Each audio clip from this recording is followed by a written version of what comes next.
Hello and welcome to the Coors Event Center. I am Matt Smith for 5280 Sports Network. Thanks so much for tuning in.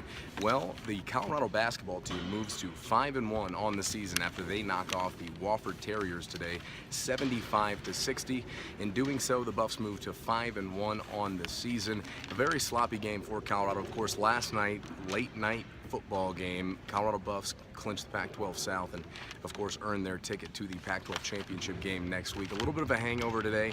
More people here than I expected, but that first half effort from Colorado, especially defensively, really left a lot to be desired. Tad Boyle extremely upset with them at the end of the first half. The Buffs only were leading by 1 at halftime, and this Wofford team had really proved that they could hang in there with Colorado. The Buffs were 56% from the field in this one, but it was the second half where they really kind of picked up their offensive effort and pretty much their effort all around, but especially offensively, shooting 65%. They were getting better looks, and tonight they were led by Xavier Johnson, who tied his career high with 27 points on 9 of 14 shooting. He also tied a career high in free throw attempts and makes 7 of 11 at the free throw stripe tonight. Wofford 50% shooting in that first half. It was something that Tad Boyle had talked about at length prior to this game, that he was concerned about the Terriers' ability to shoot the ball. They come into this building before the game today shooting 44% on the season. It's a team that Tad didn't want these guys to take lightly, and I don't think they did very much as they kind of pick and choose their spots, this team, which is not a good trend that I see developing. And I think that from this point on in the season, they're really going to have to figure out a way to step up and step onto the court with the same intensity and the same motivation night in and night out, especially when you have such a senior-laden group. And I talked to Tad Boyle about that in the press conference, and I asked him, I said, are you surprised with the fact that you have so much upperclassmen leadership on this team? He said, yeah, he is a bit, and to be honest, I am too. I thought that these guys would know a little bit better by now, especially because you have 4 fifth-year seniors, of course, a redshirt junior and George King. These are guys that have been through the muck and have played a lot of basketball in their careers, and they certainly need to step it up. And consistency is the name of the game for this Colorado basketball team. Tonight, they are out-rebounded in the first half by 1, and then finished the game +7 in the rebounding margin. Of course, the effort and intensity picked up in that second half, but you have to have that mentality from Jump Street, that you're going to come out and out-rebound a Wofford team and stick to your defensive principles. I think this is a team that hasn't completely bought in yet, to be honest, and I think there are some aspects of this team that need to get corrected, and need to get corrected soon, because things do not get easier from this point out. The season really gets real here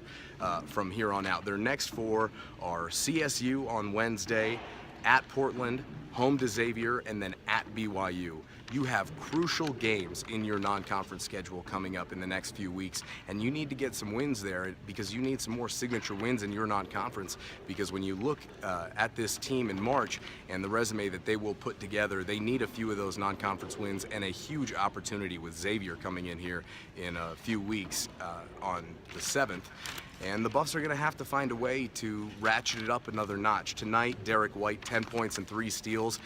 He made plays when he needed to, as your leader should do. I'd like to see him be more aggressive. I think he needs to learn to be more aggressive with the basketball, so when he is called upon to score, that he has that experience that he can draw off of. Of course, he's got plenty of experience scoring. He is now just 6 points away from the 2,000 career points mark, of course, coming in from University of Colorado Springs with quite a few accolades and accomplishments.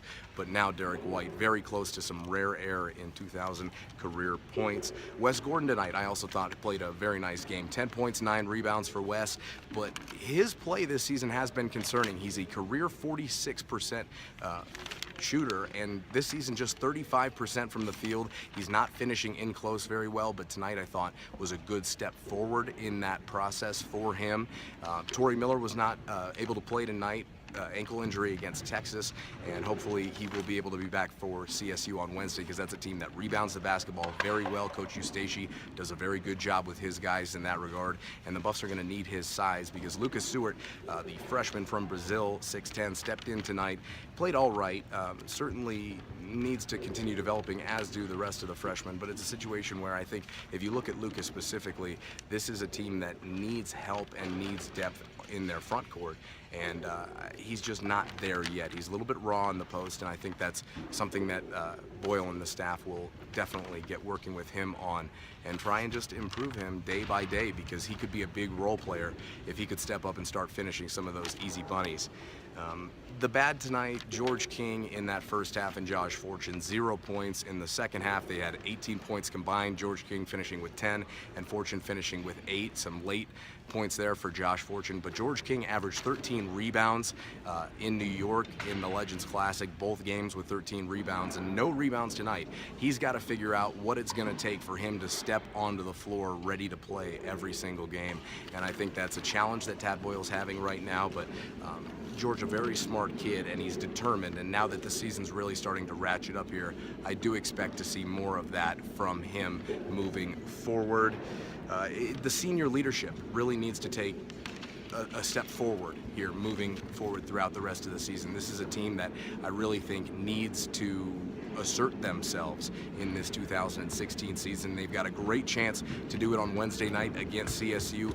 The Rams are 5-1 this season, only loss at Stanford by, I believe, 6 points. It's a Rams team that is struggling with adversity themselves, but they certainly are no joke, and Coach Eustace is going to want to come in here and bring his squad and come kick some tail at the Coors Event Center. As always, we greatly appreciate you tuning in. I am Matt Smith for 5280 Sports Network. Go ahead and follow along on Twitter at RealMattSmith. That's Matt with 1 T, or at 5280 Sportsnet. And as always, you can find our family of podcasts online at 5280sportsnetwork.com.